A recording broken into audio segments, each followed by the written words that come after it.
많이 익숙한 구절이지요. 우리가 보통 이 다니엘서 6장 10절을 몇 월에 제일 많이 보나요? 11월에요. 감사라는 단어를 이야기하기 위해 오늘은 좀 다른 그런 초점을 가지고 보고자 합니다. 여러분, 습관이 있으신가요? 여러분에게는 어떤 습관이 있나요? 이 말씀을 준비하면서 오늘은 습관에 대한 이야기를 좀 하고자 해서 나의 습관은 뭘까 생각했더니 제일 먼저 생각나는 게 별로 좋지 않은 습관이더라고요. 새벽에 알람을 맞춰놓고 알람이 울리면 나도 모르게 자동적으로 5분 뒤로 다시 누르고 그 5분을 자요. 그 5분 동안 얼마나 잠을 자겠다고 벌떡 일어나 오면 좋으련만 꼭 5분을 누르고 자더라고요. 자기 전에 내일은 그러하지 말아야지 그러는데 내가 의식할 새도 없이 나도 모르게 내 손가락이 나가서 5분을 눌러요. 그러다가 완료를 못 누르고 잠이 들어버리면 그날 새벽엔 못 일어나는 거예요. 알람이 더 울리지 않기 때문에. 이처럼 우리에게는 좋은 습관도 있고 나쁜 습관도 있어요. 습관이라는 단어를 사전에서 찾아봤어요. 오랫동안 되풀이하여 몸에 익은 채로 굳어진 그런 행동, 반복되어서 그렇게 되어진 그러한 행동을 말합니다. 또는 학습에 의하여 후천적으로 획득되어 되풀이함에 따라 고정된 어떤 방식. 그러니까 좋은 습관은 내가 의도적으로 만들 수도 있다라는 것이에요. 내가 어떤 습관을 가지고 있느냐? 좋은 습관은 의도적으로 만들 수도 있다라는 그러한 중요한 사실을 가지고요. 그래서 우리나라 속담을 보니까 여러분, 3살적 버릇이 80 간다. 그러니 아이들에게 좋은 버릇을, 좋은 습관을 가르쳐라. 성경도 말합니다. 마땅히 행할 길을 아이에게 가르치라. 그리하면 늙어도 그것을 떠나지 아니하리라. 다시 얘기해서 보면 마땅히 행할 길이 아닌 잘못된 것이 아이에게 익숙해지면 그것은 나이 들어서 늙을 때까지 그 습관이 고쳐지지 않는다라는 의미입니다. 보통 다니엘서 6장 10절은 이번 감사주일에도 제가 중고등부 학생들과 함께 보았던 말씀이에요. 아이들과 함께 볼 때 6장 10절을 통해서 다니엘의 선택이라는 주제로 생각을 한번 해보자 라고 이야기를 나누었어요. 다니엘은 어떻게 위기 앞에서도 기도를 선택할 수 있었을까? 다니엘은 어떻게 그 위기 앞에서 살려달라고 하지 않고 감사를 선택할 수 있었을까? 그래서 우리도 좋은 것을 선택해야 한다. 그렇게 아이들과 이야기를 나누었어요. 그런데 오늘은요, 보통 11월이 지나면 다음 감사주일까지는 이 구절이 별로 눈에 들어오지 않는데, 그리고 나서도 계속 제 마음에 남아 있었어요. 다른 구절에 제 눈이 집중되어서요. 여러분, 우리 6장 10절을 다시 한번 읽겠습니다. 다니엘이 이 조서에 왕의 도장이 찍힌 것을 알고도 자기 집에 돌아가서는 윗방에 올라가 예루살렘으로 향한 창문을 열고 전에 하던 대로 하루 3번씩 무릎을 꿇고 기도하며 그의 하나님께 감사하였더라. 여러분, 이 구절 속에서 여러분의 눈에 제일 크게 보여지는 단어는 무엇입니까? 물론 제가 전에 하던 대로를 지금 제일 크게 썼어요. 그래서 그게 들어오시겠지만 그랬습니다. 저는 전에 하던 대로 이 구절이 계속 생각이 났어요. 다니엘이 좋은 선택을 할 수 있었던 그 힘이, 쉽지 않은 그 선택을 할 수 있었던 그 힘이, 기도를 멈추지 않고 감사를 선택할 수 있었던 그 힘이 도대체 어디에서 나올까? 그것은 그에게 전에 하던 대로라는 습관이 있었기 때문이에요. 참 좋은 습관이 있었기 때문입니다. 예수님도 이렇게 좋은 기도의 습관을 가지고 계셨죠. 누가복음 22장에 보면 예수께서 나가사 습관을 따라 감람산으로 가심에 제자들도 따라갔더니, 누가는 예수님이 그 바쁘신 중에도 3년이라는 그 공생의 기간 중 엄청나게 바쁘신 그 중에도 기도하기를 멈추지 않았음을, 기도의 습관이 있었음을 의도적으로 알려주고 있습니다. 이 똑같은 본문이 마태복음에도 마가복음에도 있는데요. 습관을 따라라는 구절은 누가복음에만 있어요. 기도가 습관이 되신 예수님은 결국 이렇게 기도하실 수 있었습니다. 아버지여, 아버지께는 모든 것이 가능하오니 이 잔을 내게서 옮기시옵소서. 그러나 나의 원대로 마시옵고 아버지의 원대로 하옵소서. 이렇게 기도하실 수 있었습니다. 기도의 습관이 아버지의 뜻을 구하고 아버지의 뜻이 하늘에서처럼 이 땅 가운데 이루어지기를 기도할 수 있는 그러한 기도의 힘이 되었습니다. 십자가의 고난을 고스란히 감당하실 수 있었습니다. 다니엘은요, 근데 사실 따져보면 기도하기 참 어려운 환경 속에서 살아간 사람이었어요. 바벨론 전체 나라의 총리 대신이었잖아요. 얼마나 바빴을까요? 얼마나 바빴을까? 우리가 때때로 나 너무 바빠서 이것도 못해, 바빠서 기도도 못해, 우리 그렇게 생각하는데 감히 다니엘 앞에서 우리가 바쁘다고 얘기할 수 있었을까?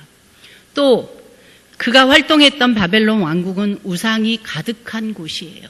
결코 기도를 습관처럼 하기에 쉽지 않은 그러한 환경이었어요.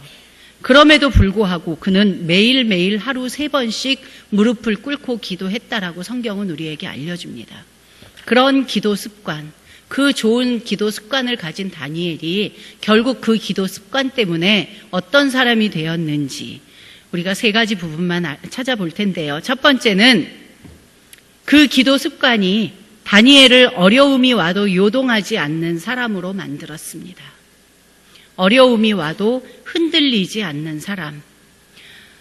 6장 10절은 이렇게 시작합니다. 이 조서에 왕의 도장이 찍힌 것을 알고도, 왕의 도장이 찍혀서 이제는 그 조서의 내용대로 시행될 수밖에 없는 조서에는 무엇이 쓰여져 있었을까요?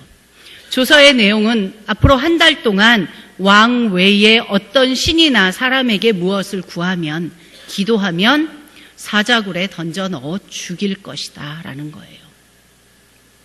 다니엘이 맞닥뜨린 어려움은 그냥 내가 고스란히 좀 참고 지나가면, 견디고 버티면 지나가겠지가 아니라 죽음을 목전에 둔 것이었어요.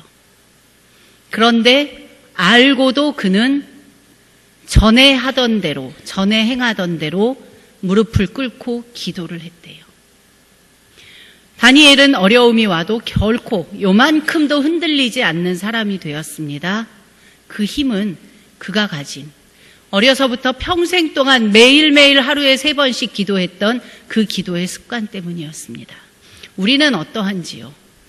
여러분은 잘 모르겠는데 저는 작은 일만 생겨도 막 온통 신경이 그쪽에 쓰여서 엄청 요동하더라고요. 감정이 주체가 안 되더라고요. 그래서 오늘 이 구절을 보고 나는 아직도 멀었구나 라는 회개를 했습니다. 두 번째는요, 그 기도 습관은, 그 참 좋은 기도 습관은 다니엘을 보통 사람과는 다른, 세상을 살아가는 그 차원이 다른 사람으로 만들었습니다. 우리가 함께 읽지는 않았지만 4절을 보면요, 그 다니엘의 그 함께 정치하는 이들이 정적이었어요. 다니엘에게는 적이어서 4절을 보면 총리들과 고관들이 국사에 대하여 다니엘을 고발할 근거를 찾고자 하였으나 아무 근거, 아무 허물도 찾지 못하였으니 그가 충성되이 아무 그릇됨도 없고 아무 허물도 없음이었더라. 이 한 절에 아무것도 없었다, nothing이라는 말을 4번이나 반복하고 있어요. 이것은 다니엘이 얼마나 하나님 앞에서 부끄럽지 않은 삶을 살았는지, 얼마나 하나님 앞에서 깨끗한 삶을 살았는지를 보여주고 있어요. 보통 사람과는 좀 다른, 일반 사람들과는 좀 다른 그런 다른 차원의 삶을, 훨씬 더 높은 차원의 삶을 살아갈 수 있었습니다. 그 힘이 무엇일까요? 매일매일 기도하는 힘이었어요. 하루에 3번씩 기도하며 무슨 기도를 했겠어요? 감사의 기도를 하고, 그리고 지난번 기도와 지금 사이에 내가 또 잘못 품었던 마음, 잘못했던 말, 잘못했던 행동, 회개의 기도를 드리지 않았겠어요. 그것들이 쌓여서 다니엘이 이렇게 하나님 앞에서 부끄럽지 않은 삶을 살 수 있도록 만들었습니다. 세 번째는요, 그 좋은 기도 습관이 다니엘을 하나님이 믿고 맡기는 사람으로 만들었어요. 하나님이 믿고 맡기는 사람. 다니엘은 기도를 선택하고 감사를 선택했어요. 그러니까 하나님 편에서 보면 하나님은 왜 다니엘이 어떻게 살아왔는지 아시면서 굳이 다니엘을 사자굴에까지 집어넣으셔야 했을까? 하나님은 왜 그런 선택을 하셨을까라는 그런 의문점도 좀 가져봅니다. 믿기 때문에, 다니엘이 흔들리지 않음을 믿기 때문에, 그 믿고 맡기는 사람이었기 때문에 하나님은 그렇게 하실 수 있었을 것입니다. 그 다니엘서 전체를 좀 보면서 구절들을 보면요, 2장 48절에는 느부갓네살 왕의 꿈을 해석해 준 후에 이런 구절로 마무리합니다. 느부갓네살 왕이 다니엘을 높여 바벨론 온 지방을 다스리게 하였다. 더 지나서 5장 29절에는요, 벨사살 왕이 다니엘을 위하여 나라의 셋째 통치자로 삼으니라. 벨사살 왕이 다니엘을 높였다고 하지요.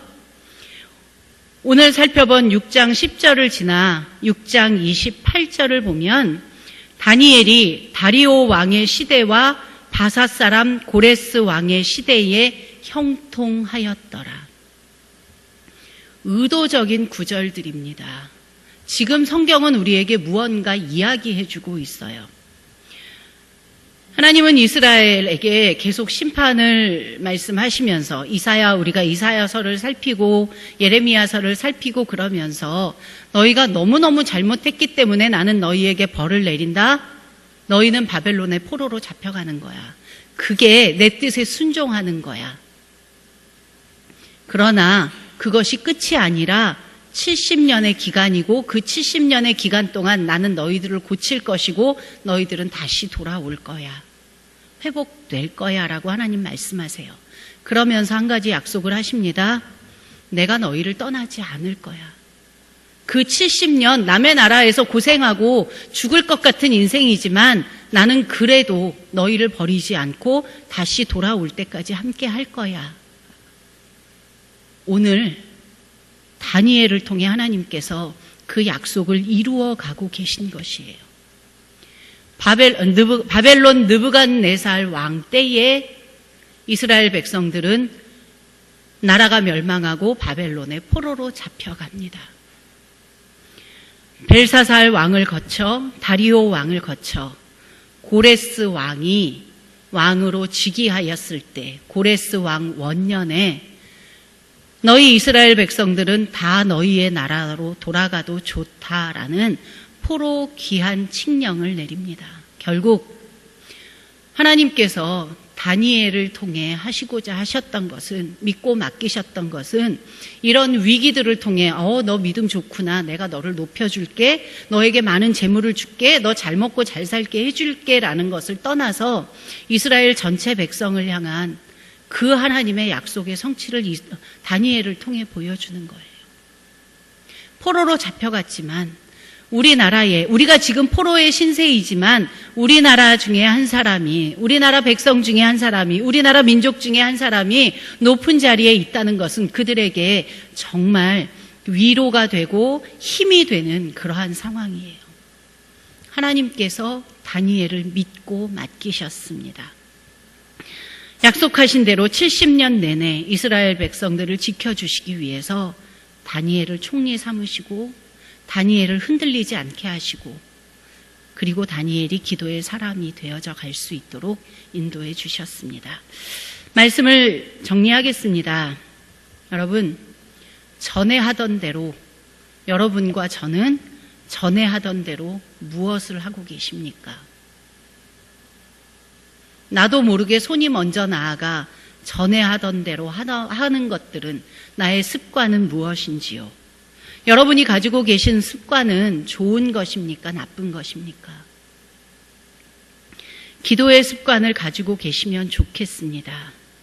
어떤 목사님이 당신이 쓰신 책에서 이렇게 말씀하셨어요.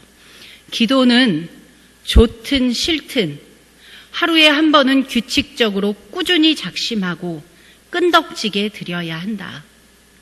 하루에 한 번 이상 꾸준하게 끈덕지게 그렇게 기도해야 한다. 좋든 싫든.